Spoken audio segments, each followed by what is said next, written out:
ክህነት ፕሮፌሽን አይደለም። በማያስፈልግ መልኩ አታዘምኑት መንፈሳዊ ነው።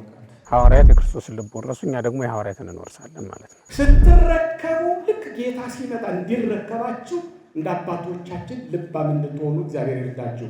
የተማረ መናፍቅ በነበረበት ስፍራ ላይ እና ዘመን ላይ የተማረ ሊቅ መገኘቱ ቤተክርስቲያኒቱን በዚያ ዘመን ላይ ተሻጋሪ እንድትሆን ያደርጋታል። እንደ ሰውኛው እስካሁን የመኖር እድሏ ይነፈጋት ነበር። ምናልባት ደሞዝ ላይቆረጥላችሁ ይችላል። ምእመናን ሁሉ ግን የእናንተ ናቸው። እንደ ቤተ እስራኤል ሐዲስ ኪዳንን ሳትነጥል እንደ ቤተ አሕዛብ ደግሞ ብሉይ ኪዳን የሌላት ሳትሆን እጅግ በጣም ሸንጋይ ወደሆነ ዓለም እየጠላ የፍቅር ቋንቋ ወደሚናገር ዓለም እንድትሰማሩ ዛሬ እግዚአብሔር ፈቃድ ሆኗል።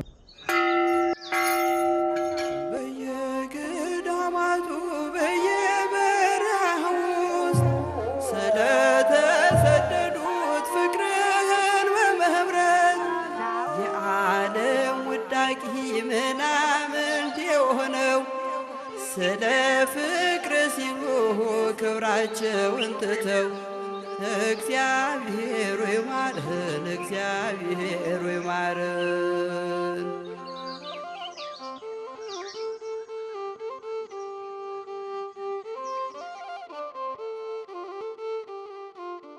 ሰላም ጤና ይስጥልን።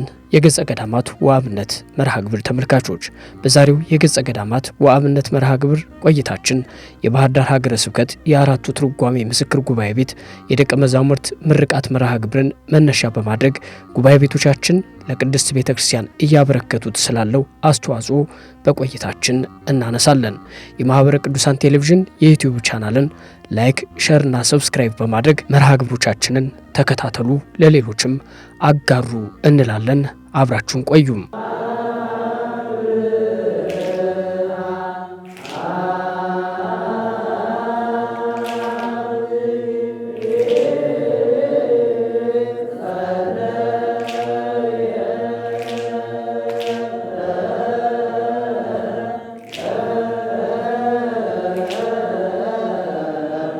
ጉባኤ ቤቶች የቅድስት ቤተ ክርስቲያን ሐዋርያዊ ተልእኮዋን የሚፈጽሙላት ዲያቆናት፣ ቀሳውስት፣ ኤጲስቆጶሳትና ሊቃውንትን የምታፈራባቸው የትምህርት የስልጠናና የምርምር ተቋማት በመሆን ለዘመናት አገልግለዋል፣ እያገለገሉም ይገኛሉ። ቅዱሳን ሐዋርያት በአራቱም ማዕዘናት ለአገልግሎት ወደ ዓለም ሲላኩ ዓለምን በምስራች ወንጌል ብርሃን እንዳጎናጸፏት ዛሬም አሰረ ፍኖቱን ተከትለውና የሐዋርያትን ትምህርት ተቀብለው ከትውልድ ወደ ትውልድ ለማሸጋገር ሊቃውንቱ ጉባኤ ዘርግተው ደቀ መዛሙርቱን በማፍራት የክርስቶስን ሕያው ቃል እየፈጸሙ ይገኛሉ። 3ኛው መቶ ክፍለ ዘመን 4ኛው መቶ ክፍለ ዘመን ላይ የነበሩ መናፍቃን ፍልስፍናውንም ያጠኑ ስለነበሩ የሕዝቡን ስነ ልቡና መረዳትና የመቀልበስ ችሎታ የነበራቸው ናቸው። እና አርዮስን ብትወስድ እና ንስጥሮስን ብንወስድ እና ሌሎችን ብንወስድ በጣም የተማሩ መናፍቃን ነው የተነሱት በዚያ ዘመን። የተማረ መናፍቅ በነበረበት ስፍራ ላይ እና ዘመን ላይ የተማረ ሊቅ መገኘቱ ቤተክርስቲያኒቱን በዚያ ዘመን ላይ ተሻጋሪ እንድትሆን ያደርጋታል። እና የዘመኑ እውቀት የመጀመሪያው እግዚአብሔር ሊያሻግር ሲፈልግ በመጀመሪያ ለሰዎች እውቀት ነው የሚሰጠው። ኖህን እንዳደረገለት ለኖህ እኮ መጀመሪያ ስልጠና የሰጠው መርከብ እንዴት እንደሚሰራ ነው። ከዛ ደግሞ ማቴሪያሉ እንዴት እንደሚገኝ ነው የነገረው። ያንን እውቀት ካገኘ በኋላ ነው ኖህ መርከብ ወደ መስራት የገባው እና ትውልድ መሻገር የቻለው መዳን የቻለው ከዚህ የተነሳ ነው። አሁን በዚህም ዘመን ያለን ሰዎች የዘመኑንም እውቀትና ችሎታ ያለን ልንሆን ይገባል። በዚህ ዘመን ያለን ጉባኤ ቤት መምህራን ማስተማር ያለብን በዚያ ልክ ነው። ያ ማለት እንደነ ዮሐንስ አፈወርቅ አሁን የሕግ ምሁር እንደነበረ ይታወቃል በታሪኩ። ያ ረድቶታል። ጥብቅና ስራ ይሰራ ስለነበረ በኋላም ለቤተ ክርስቲያን ጠበቃ መሆን ችሏል። እነ ባስልዮስ ዘቂሳርያ፣ እነ ቅዱስ ጎርጎርዮስ ዘእንዚናዙ፣ ሌሎችም አባቶች አሉ። ፍልስፍናውንም የግሪክን ፍልስፍና በሚገባ ያጠኑ ግሪክ ወርደው የቤተ ክርስቲያኒቱን እውቀት ደግሞ ያልቀረባቸው ያልጎደለባቸው፣ ፍልስፍናው ያጠቃቸው አሉ፣ ፍልስፍናውን ያጠቁት ደግሞ አሉ። ፍልስፍናውን ተምረው በወንጌል አሸነፉት እንጂ ወንጌሉን በታች በስራ አላደረጉትም እነሱ። አሁን ከዚህ የተነሳ ዘመኑን መዋጀት ይቻሉና በዘመኑ ያለውን ኑፋቄ ነቅለው ጣሉት ማለት ነው። ትንሽ እኮ ናቸው ስታያቸው፣ ሲቆጠሩ በጣም ትንሽ ነው፣ ቁጥር የምንደርስባቸው ናቸው። ግን በዚያ ዘመን የነበረውን የመናፍቃን ጋጋታ ማሸነፍ የቻሉ ናቸው። የተሳካለት የተዋጣለት አገልግሎት መስጠት የተቻለው በዚያ ዘመን ሊቃውንቱ የዘመኑን እውቀት በሚገባ ያውቁ ስለነበረ ነው። ስለዚህ ምንድነው ብናደርግ የሚሻለው? በዚህ ዘመን ያሉ የአብነት ተማሪዎች የአብነቱን ትምህርት ብቻ ሳይሆን የዘመናዊ እውቀት እንዲኖራቸው ማድረግ። ቋንቋ አንድ ነገር ነው። እንግሊዝኛ ቋንቋ ቢያውቁ የሊቃውንቱ መጻሕፍት በእንግሊዝኛ ያሉትን ወደ አማርኛ ያልመጡትን የማንበብ ዕድል ይኖራቸዋል። ደቀ መዛሙርት ከመደበኛው የቤተ ክርስቲያኗ ትምህርት ጎን ለጎን ዘመኑን እንዲዋጁ የሚያስችላቸውን ስልጠናና መሰል ትምህርቶችን እንዲያገኙ በማድረግ መሪ የቤተ ክርስቲያን አገልጋዮችን ለማፍራት እየተሰራ ይገኛል። የባህር ዳር ሀገረ ስብከት የአራቱ ጉባኤያት ምስክር ጉባኤ ቤት መምህር ሊቀ ሊቃውንት ስምዐኮነ መልአክ ደቀ መዛሙርቱ መንፈሳዊውን ትምህርት ከዘመናዊው ጋር አስተሳስሮ በመስጠት ዘመኑን መዋጀት እንደሚያስፈልግ ይናገራሉ። አበው የክርስቶስን ልብ ወርሰዋል።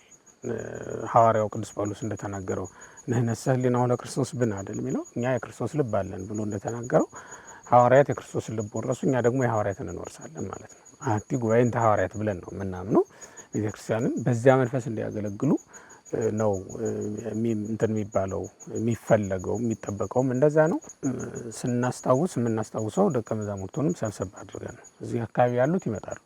መጋቢት 9 በዘንድሮ መጥተው ነበረ፣ ባለፈው ዓመት መጥተው ነበረ። በደመቀና ሰው ሊያዩ በሚችለው መልኩ ባይከበርም መጥተው ግን በዓሉን አስታውሰን በጋራ ምሳ በልተን ተለያየን ማለት ነው። የአሁኖቹን ከወዲያኞቹ ደቀ መዛሙርት ጋር ያገናኛል። አሁን ዛሬ ተመርቆ የሚሄደው ነገ የሚገባውን መስከረም ላይ የሚገባውን ተማሪ ያገኙ በአካል እዚህ ያገኙም ሊያገኙበት የሚችል አንድ መንገድ ያ ነው። ደቀ መዛሙርቱን ማስተማር ብቻ ሳይሆን ክትትል በማድረግ የተጠናከረ ግንኙነት እንዲኖራቸው በማገዝና ተሞክሮቻቸውን እንዲለዋወጡ ማመቻቸት ከጉባኤ ቤቶች እንደሚጠበቅ ጨምረው ይገልጻሉ። የባህር ዳር ሀገረ ስብከት የአራቱ ጉባኤያት ምስክር ጉባኤ ቤት ከተቋቋመበት 2010 ዓ.ም ጀምሮ በርካታ ደቀ መዛሙርትን አስተምሮም ለአገልግሎት አሰማርቷል። መምህሩም ደቀ መዛሙርቶቻቸው መንበር ተክለው እስከ ማስተማር ደርሰውላቸው ፍሬያቸውን አይተዋል። ዛሬም ድረስ አስተምረው ለቤተ ክርስቲያን አገልጋይ በማፍራት የተጣለባቸውን ኃላፊነት እየተወጡ ይገኛሉ። እዚህ ከመጣሁ 86 ደቀ መዛሙርት ናቸው ተመርቀው የወጡት ወደ አገልግሎት። ፍኖተ ሰላም ነው መጀመሪያ የጀመርኩት። ያው እንደሚታወቀው ፍኖተ ሰላም 2 ዙር ነው ያስመረኩት። በሁለቱ ዙር በትክክል ቁጥሩን አላስታውሰውም፣ ግን ከ30 በላይ ደቀ መዛሙርት እንደተመረቁ አስታውሳለሁ። እና ጠቅለል ስናደርገው እዛም እዚህም ብሎ ከ100 በላይ ደቀ መዛሙርት ከ110 በላይ ደቀ መዛሙርት ናቸው የሚሆኑት ማለት ነው። ወደ 120 የሚጠጉ ይመስለኛል ደቀ መዛሙርት ተምረው ወጥተው ወደ አገልግሎት ተሰማርተዋል ማለት ነው። ከነዚህ መካከል ጉባኤ ቤት የተከሉም አሉ። ጉባኤ ቤት የተከሉ ደብረ ማርቆስ አንድ ልጅ አለ መምህር ለዓለም የሚባል እሱ ፍኖተ ሰላም እያለሁ ካስተማርኳቸው ልጆች መካከል አንዱ ነው። ቡሬንም ጀምሮት የነበረው አሁን ወደ አዲስ አበባ ሄዷል እንጂ ቡሬ ላይም ጀምሮ የነበረው መምህር ምስጢሩ እሱም እንደዚሁ የኔ ተማሪ ነበር። እዚህ ባህር ዳር ላይ እዚህ ከመጣው ነው በእርግጥ መምህር አስተራይ የዚህ ጉባኤ ቤት ተማሪ ነበሩ።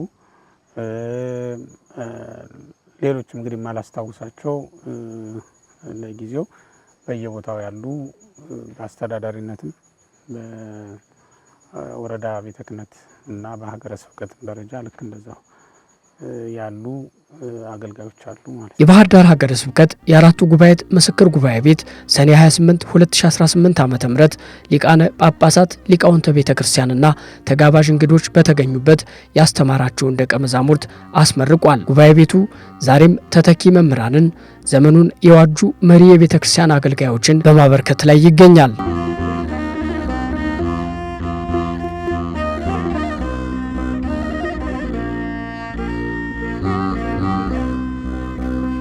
ጉዳዮችን ብሉያትንና ሐዲሳትን አንድ አድርጎ አስማምቶ የያዘ ቤተክርስቲያን በዓለም ታሪክ ባይገኝም ቤተክርስቲያናችን ግን እንደ ቤተ እስራኤል ሐዲስ ኪዳንን እንደ ቤተ እስራኤል ብሉይ ኪዳንን እንደ ቤተ አሕዛብ ደግሞ ሐዲስ ኪዳንን እነዚህን ሁሉ አንድ አድርጋ አስማምታ እንደ ቤተ እስራኤል ሐዲስ ኪዳንን ሳትነጥል እንደ ቤተ አሕዛብ ደግሞ ብሉይ ኪዳን የሌላት ሳትሆን ሁለቱን ኦሪትንና ወንጌልን አንድ አድርጋ አስማምታ ይዛ የምትገኝ ስንዱ ቤተክርስቲያን ነው ያለችን ማለት ነው። ከዚህ አንጻር እንግዲህ የምስክር ጉባኤ ቤታችን ከእነዚህ ጉባኤ ቤቶች መካከል አንዱ እንደመሆኑ መጠን ዛሬ የሚመረቁ ደቀ መዛሙርትን ጨምሮ የብሉያትንና የሐዲሳትን የመጻሕፍተ መነኮሳትንና የመጻሕፍተ ሊቃውንትን እያስተማረ ይገኛል። አራቱ ጉባኤያትን ማለት ነው። ስሙም የባህር ዳር ሀገረ ስብከት አራቱ ጉባኤያት ምስክር ጉባኤ ቤት ተብሎ እንዲጠራ ብፁዕነታቸው በወሰኑት መሰረት እውቀትን ከመንፈሳዊነት ጋር አስማምተው የያዙ ትምህርትን ከሕይወት ጋር አስማምተው የያዙ ሊቃውንትን ማስገኘት እንድንችል ብፁዕ አባታችን ከመሰረቱ ጀምሮ በሰጡን ማሳሰቢያና ትእዛዝ መሰረት የባህር ዳርና የሰሜን ጎጃም ሀገረ ስብከት ብፁዕ አባታችን አቡነ አብርሃም ማለቴ ነው በእሳቸው አርቆ ሀሳቢነት የተቋቋመ ትምህርት ቤት ነው። እንግዲህ እውቀት ከመንፈሳዊነት ጋር አስማምተው የያዙ ሊቃውንትን ለማፍራት ተብሎ የተዘጋጀ ትምህርት ቤት ነው ማለት ነው። እንግዲህ ምስክር ጉባኤ ቤታችን ከመጀመሪያው ጀምሮ ስንመለከት እጅ በመካከል የምታዩት ጥቅስ እስመ ተሐጡ ሊቅሰ ግብር ውእቱ የልክ መጣጣት የጥበብ መሞት ነው የሚል ቃል በዮሐንስ አፈወርቅ ተግሳጽ ላይ ምዕራፍ 23 ላይ የምናገኘው ቃል አለ። ይህንን መነሻ በማድረግ ነው መጋቢት 9 2010 ዓ.ም ነው ይህ ጉባኤ ቤት በብፁዕ አባታችን አቡነ አብርሃም ተባርኮ የተከፈተው ማለት ነው። ብፁዕ አባታችን በዚህ አሁን በምንገኝበት ገዳም ላይ ይህንን ጉባኤ ቤት ሲመሰርቱ ህንፃውን ቀደም ሲል በነበሩት በረከታቸው ድረሰንና በብፁዕ አቡነ ጴጥሮስ የተገነባ ህንፃ ሲሆን ለኮሌጅ ተብሎ የተገነባ ነው የነበረ። ያንን ደቀ መዛሙርቱ እንዲገቡበትና እንዲማሩበት በመፍቀድ እንዲሁም የስብሰባ አዳራሽና ሌሎችም ክፍሎች የቢሮ ስራ ክፍሎችን ጨምሮ ያሉት ግቢ ነው የተሰጠን ማለት ነው። በዚያ ትምህርታችንን ጀምረናል ማለት ነው። ከዚህ በኋላ መምህራን እስካሁን ደቀ መዛሙርት ስታመሰጥሩት የኖራችሁትን ጥቅስ በመጥቀስ እንድትጠቀሙበት የሚገጥማችሁንም አሳይተዋችኋል። ያ እንዳለ ሆኖ ከእናንተ ትጋት፣ ንቃት ይጠይቃል። እኔ አንድ ነገር እላለሁ፣ በማያስፈልግ መልኩ አታዘምኑት መንፈሳዊ እውቀት። በማያስፈልግ መልኩ በሚያስፈልግ አገናኙት፣ በሚያስፈልገው አዛምዱት። እንዴት እናቅርበው? መልካም ነው። ዛሬ ግን መምህራኑ የየራሳቸውን ፈጠራና ድርሰት እየጨመሩ የአባቶቻችን ትርጓሜ እጅግሩን እያጣ ስለሆነ ነገ መልኩን ቀይሮ ማንን እንጠይቅ የሚባልበት ዘመን ላይ እንዳንደርስ ተጠንቅቃችሁ እንድትይዙት አደራ እላለሁ። 5 የብሉይ ኪዳንና 14 የሐዲስ ኪዳን ደቀ መዛሙርት ነው ያስመረቅ ነው። እነዚህ ሁሉም አዳሪ ተማሪዎች ናቸው። ቁጥሩ የቀነሰው ለምንድን ነው? አሁን አዳሪ ተማሪ ብቻ ነው ስናስተምር የቆየ ነው። ተመላላሽ ተማሪ የተፈቀደልን ቆይቶ ነው። አሁን አሉን ተመላላሽ ተማሪዎች ከ40 በላይ ወደ 46 አካባቢ ተማሪዎች አሉን በተመላላሽነት የሚማሩ። እነሱ ዘግይተው ነው እንዲገቡ የተፈቀደው። ያኔ የኮሌጁ እዚህ ሲመጣ የአዳሪ ተማሪ እንዳይኖር ተከልክሎ ነበረ መመሪያ ሰጥተው ብፁዕነታቸው ተመላላሽ ተማሪ ወደ ሌሎች ጉባኤ ቤቶች ይበተን ተብሎ ከ60 በላይ ደቀ መዛሙርት አሰናብተናል ከዚህ ጉባኤ ቤት ሳይመረቁ ማለት ነው። እና በየጉባኤ ቤቱ ነው የገቡ። መምህር ማይበልጋ የገቡ አሉ፣ ሌሎችም ጉባኤ ቤቶች ላይ የገቡ እና ትምህርታቸውን እየቀጠሉ ያሉ አሉ። ከዚያ በኋላ ቆይተን ነው ተመላላሽ እንትን ያልነው የጀመርነው እና አሁን የደቀ መዛሙርቱ ቁጥር ያነሰውም እነዚህ አዳሪ ብቻ ስለነበሩ ነው ማለት ነው። በዛሬው ቀን የተመረቃችሁ ወንድሞቼ ቤተክርስቲያን እናንተን ዛሬ ድራለች። ቤተክርስቲያን ኮርታለች። ለእናንተ ብዙ ስራ እንዳለ ብዙ መከሩ ብዙ እንደሆነ ተረድታችሁ ወደ ሜዳው እንድትሰማሩ ዛሬ ቤተክርስቲያን ሙሉ ነፃነት፣ ሙሉ ፈቃድ ብፁዓን አበው ሊቃነ ጳጳሳት ሙሉ ነፃነት ተሰጥቷችሁ፣ ነገር ግን እሾህ ወዳለበት መናፍቃን ወደ በዙበት እጅግ በጣም ሸንጋይ ወደሆነ ዓለም እየጠላ የፍቅር ቋንቋ ወደሚናገር ዓለም እንድትሰማሩ ዛሬ እግዚአብሔር ፈቃድ ሆኗል። እግዚአብሔር ክብር ምስጋና ይገባል። እንግዲህ ዓለም በጣም አስቸጋሪ ነው። ትናንትና የነበሩ አባቶቻችን እጅግ እችን ታላቅ ቤተክርስቲያን ለ3000 ዓመታት ያክል በጥበብ ልባም በመሆን ሰምተው እንዳልሰሙ አይተው እንዳላዩ ለምእመን የሚገባውን ቋንቋ ለምእመን፣ ለመምህር የሚገባውን ቋንቋ ለመምህራን፣ የሚገባውን ቋንቋ ለመምህራን ለይተው በመናገር ይህ ብናገር ቤተ ክርስቲያንን ያጸናል። እየሰሙ እያወቁ የተበላሸ ፊደል እንኳን እያወቁ ነገር ግን በየትኛው ሰዓት ልናገረው? ፊደሉ ተበላሽቷል፣ ያለ ቦታውን የተቀመጠው፣ ንባቡ ተበላሽቷል፣ ያለ ቦታውን የተነበበው፣ አቋቋሙ ተሰብረዋል፣ ጸናጽሉ ተሰብረዋል። መቼ ብናገር ነው ቤተ ክርስቲያን የማተርፋት? በየትኛውም ክፍለ ጊዜ፣ በየትኛው ሰዓት፣ በየትኛው ደቂቃ ብናገር እቺ ስንዷን መሬት ከሐዋርያት የተሰራች ቤተ ክርስቲያን በየትኛው ደቂቃ ብናገር ብለው አባቶቻችን እጅግ በጣም በጥበብ ብልሃት ያቆዩት ታላቅ ቤተ ክርስቲያን እነሆ በዛሬው ዕለት ተረከባችኋል። በመረከባችሁ ደስ ሊላችሁ ይገባል። እግዚአብሔር ክብር ምስጋና ይግባው። ነገር ግን ስትረከቡ ልክ ጌታ ሲመጣ እንዲረከባችሁ እንደ አባቶቻችን ልባም እንድትሆኑ እግዚአብሔር ይርዳችሁ። ሐዋርያው እንደነገረ እግዚአብሔር ፈነወ ቃለ እግዚአብሔር ይነግር። እግዚአብሔር የላከው የእግዚአብሔርን ቃል ብቻ ይናገራል። የእናቱ መቀነትን አያወራል። ከዚህ አካባቢ ተወለድኩኝ፣ ከዚህ አካባቢ ተፈጠርኩኝ አይልም። እግዚአብሔር ያላከው እግዚአብሔርን ብቻ ይሰብካል፣ እግዚአብሔርን ብቻ ያስተምራል። የእግዚአብሔርን ስም አንግቦ የእግዚአብሔርን ስም ተሸክሞ መስቀሉን ተሸክሞ ብቻ ጨው ለመሆን ተልካችኋል። እጅግ ደስ ሊላችሁ ይገባል። በእውነት በጣም ሐዋርያት ምንም ነገር ባዶ እጃቸውን ሂደው ትናንትና ሰምታችኋል።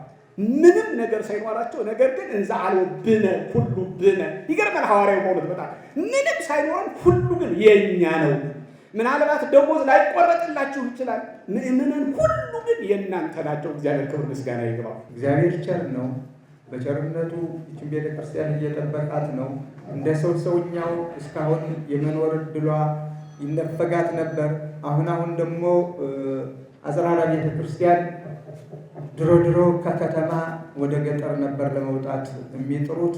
አሁን ደግሞ ከገጠር ወደ ከተማ፣ ገጠር ላይ በደካማ ጎኑ የውሃ ጉድጓድ በመቆፈር ትምህርት ቤት በመስራት የመሳሰሉትን በጎደለ አለውልህ በማለት እምነቱን በማስለወጥ ተግተው የሚሰሩበት ዘመን ነውና እኛ እዚች ከተማዋ ላይ ብቻ በመረባረብ ሳይሆን ባሉት አድባራት ገዳማት ከገጠር እስከ ከተማ ድረስ ጊዜውን እየጠበቅንና እየዋጀን እንድናስተምር ቤተክርስቲያን ሁልጊዜም ተልእኮዋ ሰላም ነው።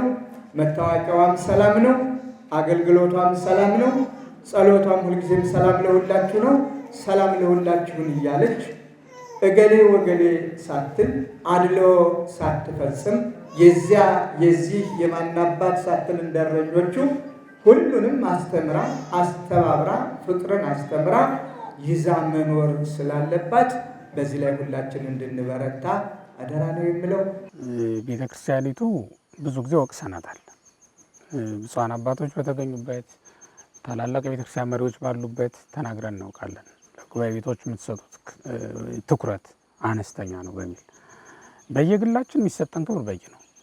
እንደውም አንዳንዴ ከበቂ በላይ ሁሉ ነው። በጣም እውነት ለመናገር ግን እንደ ተቋም ጉባኤ ቤቱን አሁን እኔን የሚያውቅ ሰው ከነ ጉባኤ ቤቴ ነው ሊያውቀኝ የምፈልገው፣ ከነ ደቀ መዛሙርቶችን እውቅና እንዲሰጠኝ የምፈልገው እንጂ ብቻዬን አይደለም። እና እሱን ማድረግ እንዲችሉ ለብዙ ጊዜ ተናግረናል። ይሄም አሁን የመጣውም ለውጥ እየመጣ ያለው ከዚያ ጋር ተያይዞ ነው እና እኔ በሁላችንም ዘንድ ይመስለኛል ትኩረት የተነፈገው እና በመምህራኑም ዘንድ በቤተክርስቲያኒቱ መሪዎችም ዘንድ ነው ትኩረት እየተነፈገው ያለው። እኛም እንዳንድ ተቋም እንዳንድ ትልቅ ተቋም ለደቀ መዛሙርቱን አስተምሮ ማስጨረስ ብቻ ሳይሆን ዓላማ ያለው ትውልድ የመተካት ስራ ላይ ትኩረት አድርጎ መስራት፣ እንደው ተምሮ ከእንዳገሌ ተመርቋል የሚባል አይነት የዚህ መምህር ነው የሚባል ሰው ለማብቃት ብቻ ሳይሆን በትኩረት የክርስቶስን መስቀል ተሸክሞ ቤተክርስቲያኒቱን ለክርስቶስ የተጠበቀች ንጽሕት ሙሽራ ንጽሕት ድንግል ሙሽራ አድርጎ ነውር ያልደረሰባት እንከን የሌለባት ቤተክርስቲያን ክርስቶስ እስኪመጣ ድረስ ለማቆየት የሚተጋ ሆኖ እንዲቀጥል ለማስቻል የግድ መሰራት ያለባቸው ስራዎች ሊኖሩ ይችላሉ እና ሁላችንም ትኩረት ብንሰጠው፣ እኛም መምህራኑ የቤተክርስቲያን መሪዎችም ትኩረት ብንሰጠው የተሻለ ስራ መስራት ይቻላል የሚል እምነት አለ። ማህበረ ቅዱሳን ደቀ መዛሙርቱን በመደጎም የአስቸኳይ የቀለብ ድጋፍ በማድረግ ጉባኤ ቤቶች እንዲጠናከሩ፣ ጉባኤው እንዲሰፋና እንዲጠናከር ለቅድስት ቤተ ክርስቲያን መሪና ዘመኑን የዋጁ አገልጋዮች እንዲፈሩ እያገዘ ይገኛል። ደቀ መዛሙርቱም ማህበሩ ስላደረገላቸው ድጋፍ ገልጸው ቤተ ክርስቲያንን ለማገልገልና የተጣለባቸውን ኃላፊነት ለመወጣት መዘጋጀታቸውን ይናገራሉ። ክርስቶስን በማገልገሌ ለክርስቶስ ተመርጬ ክርስቶስ መርጦኝ እንደነ ቅዱስ ጳውሎስ መርጦኝ ወደ ቤቱ ጠርቶኝ ክርስቶስን ለማገልገል መጠራቴ በዚህ በጣም ደስ ይለኛል። ክርስቶስ እንደተናገረው በተኩላዎች መካከል ልካችኋለሁ ነውና ያለን ክርስቶስ እኛ እንግዲህ እንደ ሐዋርያት ወደ ተኩላዎች ነው ወደ ተኩላዎች መካከል ነው የምንሄደው። ሰይፍ ነው የሚጠብቀን፣ መከራ ነው የሚጠብቀን። ይሄን ሳስብ ግን ያው መከራ ፊት ለፊቴ ላይ ከባድ መከራ እንደተደቀነብኝ እያሰብሁ ያንን ለመወጣት በጥብዓት በጭካኔ በብርታት ለመጓዝ እያሰብኩ ስለሆነ ይህ ቀን ለኔ የደስታም የመከራም ቀን የማስታወስበት ቀን ነው። ራሳችን ከምናስበው በላይ ደስታችን እጥፍ ድርብ ነው። ምክንያቱም መርጠን ሳይሆን ተመርጠን የምንገባበት ስለሆነ መጽሐፍ ቅዱሳዊ ቃልም ስለሆነ እናንተ የመረጣችሁኝ አይደለም እኔ የመረጥኳችሁ ሾምኳችሁ እንጂ ብሎ ስለነገረን እኔ ማምነው ከዚህ ደረጃ ለመድረስ የእግዚአብሔር ምርጫ አለበት ብዬ ነው ማምነው። የእግዚአብሔር ምርጫ አለበት። አንዳንዴ ደስታ ብቻ ሳይሆን ፍርሃትም ያሳድርብኛል እንደኔ። ምክንያቱም ብዙ ንጹሃን አገልጋዮች ብዙ ቅዱሳን አባቶቻችን የነበሩበት አውደ ምሕረት የነበሩባት ቤተክርስቲያን ናት። እኛን ወደዚህ ቦታ ሲያመጣን ደግሞ ራስን መፈተሽ ፍራቻም ጭምር ያሳድራል። ለምን ከተባለ እኛ ለቤቱ የተገባን አይደለንም ብዬ እንዳስብ ያደርገኛልና ደስታ ብቻ ሳይሆን ወደፊት ስለሚመጣውና አሁናዊ የቤተክርስቲያኒቱ ጉዳይም ፍራቻ ጭምር ያጭርብኛል። ከደስታዬም ጎን ለጎን ፍራቻንና ስጋትንም ያጭርብኛል። እሱንም ነገር እንግዲህ በተማርነውና በተረዳነው ልክ ቅዱስ ጳውሎስም እንደተናገረው አንተ ግን ባወቅኸውና በተረዳኸው ጸንተህ ቁም እንዳለው ባወቅነውና በተረዳነው ልክ ጸንተን ቁመን ሌሎችንም በማቆም የቅበተ እምነት ስራ እንደምንሰራ ተስፋ አደርጋለሁኝ። ሁለት አይነት ስሜት ነው የተሰማኝ፣ ደስታም ፍርሃትም ነው።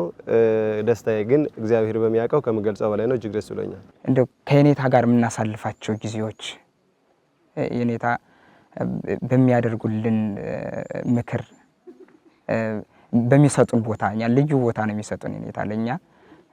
አሁን እኛ እንደ ተማሪ ሳይሆን ልክ እንደ ጓደኛቸው እንደ ወንድማቸው አድርገው ነው እንደ ልጅ ነው የሚያዩንና የኔታ ያው የመምህር መገለጫው ይሄ ስለሆነ እና ይህ ለኛ ትልቅ ትውስታችን ነው። ይሄ በቤተ ጉባኤ እዚህ ስንቆይ ከዚህ በፊትም ብዙ ጉባኤ ቤት አልፈን መጠናል።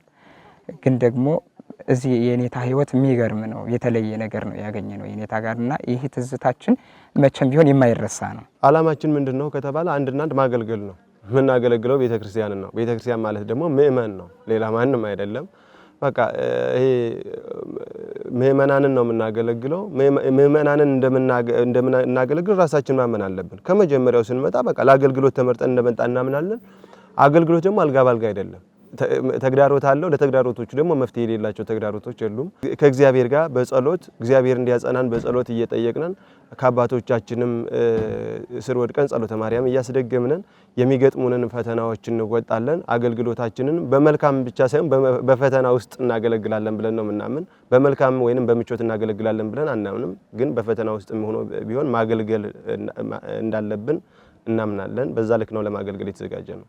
ከነዚህ ተመራቂ ደቀ መዛሙርትና ካለፈውም ተመራቂ ደቀ መዛሙርት ጉባኤ ቤቱ የሚጠብቀው ነገር ምንድነው? ሶስት ነገር እንጠብቃለን። አንደኛ በሄዱበት ስፍራ ሁሉ ቤተክርስቲያንን አስቀድመው የሚሰብኩ እንዲሆኑ እንፈልጋለን፣ የሚያገለግሉ እንዲሆኑ እንፈልጋለን። ሁለተኛ ለምእመናን በችግራቸው ሁሉ የሚደርሱላቸውና የሚራሩላቸው አገልጋዮች እንዲሆኑ እንፈልጋለን። አሁን ተክነይወም በኩር ካለ አይደል ቅዱስ ጴጥሮስ እንዳስተማረው በግድ አስገድዶ የሚገዛና ሲመጡለት ብቻ የሚያስተምር ብቻ ሳይሆን ሲጠፉ የሚፈልግ የመጡትን ደግሞ የሚራራላቸውና በቀኖና ቤተክርስቲያን መሰረት ማንኛውንም መንገድ በሂደት የሚያሳያቸው እንዲሆን እንፈልጋለን ማለት ነው። ከዛ ሶስተኛው እውነተኛ ካህን ሆኖ የክህነት አገልግሎት የሚፈልጋቸውን ነገሮች ሁሉ የሚጠበቅበትን አንድ ካህን የሚጠበቅበትን ነገር ሁሉ ያለው እንዲሆን የመድረክ ላይ ሰባኪ ብቻ ሳይሆን ካህን ይሆናል። ከዛ በኋላ ሙያው ምንድነው? ክህነት ነው። ስራ ምንድነው ቢባል ክህነት የሚል ካህን ነው የምንፈልግ ማለት ነው። ይሄ ማለት በኑሮ መናጋት ምክንያት እንጀራ ፍለጋ ያገኘውንም ስራ ሁሉ ለመስራት ወደ ፊትም ወደ ኋላም የማይል የክህነትን አገልግሎት እንዳንድ ስራ አድርጎ ሊያስቀጥል የሚችል ማለት ነው። እኛ ሀገር ላይ እንደሚታወቀው ክህነት ሙያ ሆኖ ደሞዝ እያስገኘ ገንዘብ እያስገኘ ያለበት ቦታ አለ፣ የሌለበትም ቦታ አለ። ግን እንደ ልምድ ሆኖ የሚገርመው ቤተክርስቲያኒቱም ስለማታስገድድ እንደ ልምድ ሆኖ ገንዘብም እንኳን ቢያስገኝ ደሞዝም እንኳን ቢያስገኝ የምንበላውን የምንጠጣውን ቢሰጠንም እንኳን ሌላ ስራ ካገኘን ወደ ሌላው እንሄዳለን። ያ ደግሞ ምንን ያጠፋል? ምእመናንን የምናገለግልበትን ጊዜ ያጠፋብናል፣ ያሳንስብናል እና ለወንጌል አገልግሎት መፋጠናችንን ያዘገየዋል። የግድ ነው ሊያሟላ የሚፈልገውን ነገር ሁሉ ለማሟላት ወደ ገበያ ይሄዳል፣ ወደ ሌላ ስራ ይሄዳል እና ክህነት ፕሮፌሽን አይደለም። በቃ አንድ ልታገለግልበት የተቀበልሽው የክርስቶስ ስጦታ ነው እና እኛ የምንጠብቅባቸውን ሶስቱንም የያዙ ይሆናሉ ብለን የክርስቶስን መስቀል፣ የክርስቶስን ክህነት፣ የክርስቶስን ትምህርት ይዘው ቤተክርስቲያንን ያገለግላሉ ብለን እንጠብቃለን። እኔ አሁን ማኅበረ ቅዱሳን እስካወቅሁበት እንዲያው ከህፃንነቴ ጀምሬ አሳድጎኛል ብል ይሄ ለማኅበረ ቅዱሳን የሚበዛ አይደለም ያንሳል እንጂ እንዲያው ከልብስ መግዛት ጀምሮ ብዙ ልብስ ተገዝቶልኝ ለብሼ ሁሉ አውቃለሁ። ለእኛ ለቤተ ጉባኤያት በጣም ጥሩ ነው። ጠበቃችን ነው፣ እንዳንጠፋ የሚጠብቀን ነው ማኅበረ ቅዱሳን እና በዚሁ አጋጣሚ ማኅበረ ቅዱሳን የሚመሰገን የቤተ ክርስቲያኗ አንድ ተቋም ነው። ስለዚህ ማኅበረ ቅዱሳንን ማበረታታት መደገፍ አለብን ብዬ አስባለሁ። እውነት ለመናገር ሲከፋንም እንዲያው ስናነባም እንዲደርስ ለምንፈልገው ማኅበረ ቅዱሳን ነው። ለምን ነው ካላችሁ ማህበሩ ከምንም በላይ ጉባኤ ቤቶችን በተለየ ትኩረት ስለሚያይ እሱ ብቻ አይደለም። ማህበሩ ከዘመናዊ ትምህርት ቤት መልምሎ የሚያመጣቸው አባ ጊዮርጊስ ዘጋስጫ በኩል የሚመጡ ደቀ መዛሙርት ከኛ ጋር ያን ዘመናዊነቱን ከኛ ጋር በመፍጠራቸው ላይምሮ መነቃቃትንና ዓለሙን እንድንወጅ አድርጎናል። ከዚህ ከቁሳዊ ነገር ባሻገር ማለት ነው። ከ11 ዓመታችን ጀምሮ ቆሎ ትምህርት ቤት ነው ያለነው። ከ10 ከ11 ዓመታችን ጀምሮ ቆሎ ትምህርት ቤት ነው ያለነው። በየሰፈራችሁ ስንቆም ስመ ማርያምን ስንጠራ የበሰለ ስታገኙ የበሰለ ሲጠፋ ጥሬ እየቋጠራችሁ ላስተማራችሁን መላው ኦርቶዶክሳውያን ምእመናን ከምንም በላይ እግዚአብሔር ያክብርልን፣ በሰማይ ዋጋችሁን አግኙ ማለት ነው የምፈልገው። ከዛ በመቀጠል የወላጆቻችን የነበረንን ፍቅር እንድንረሳ ከወላጅ በላይ አይምሯችንን በትምህርት ስጋችንን በምግብ እየመገቡ ላሳደጉን ለክቡር መምህራችን ለኔታ ሊቀ ሊቃውንት እጅግ እናመሰግናለን።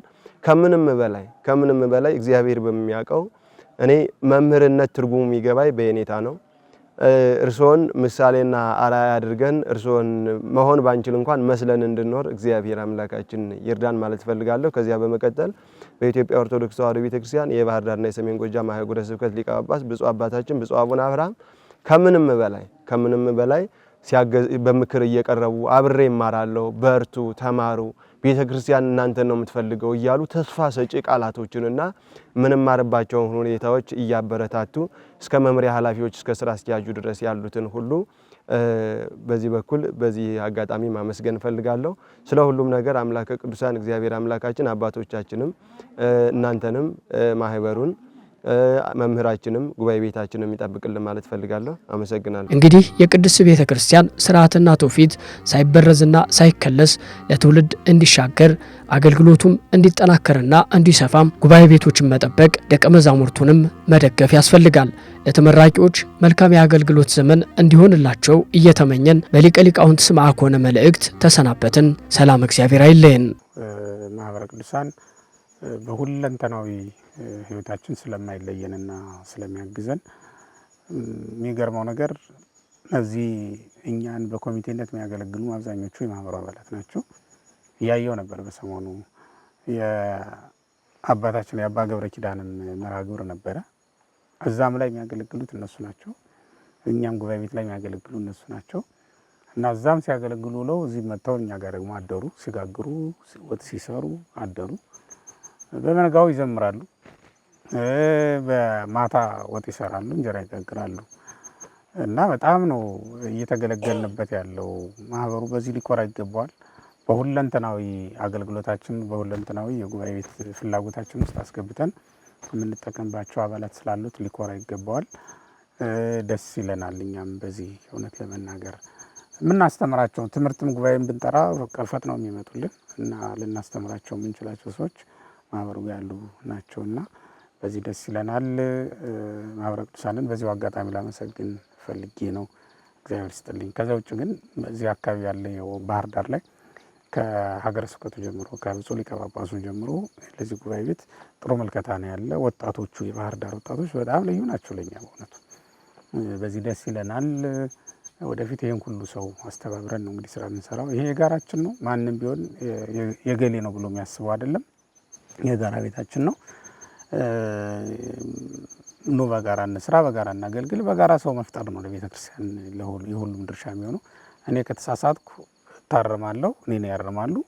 ካልታረምኩ ደግሞ እኔን አውጥቶ ሌላ ሰው መተካት ሁሉ የሚቻልበት ይሄ ምክንያቱም ተቋሙ የቤተ ክርስቲያን ነው።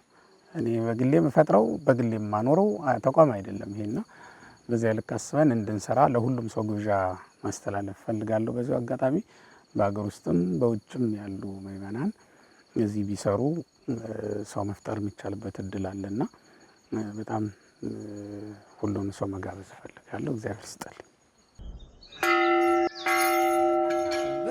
በየገዳማቱ በየበረሃ ውስጥ ስለተሰደዱት ፍቅርህን በመህብረት የዓለም ውዳቂ ምናምንት የሆነው ስለ ፍቅር ሲሉ ክብራቸውን ትተው እግዚአብሔር ይማረን፣ እግዚአብሔር ይማረን።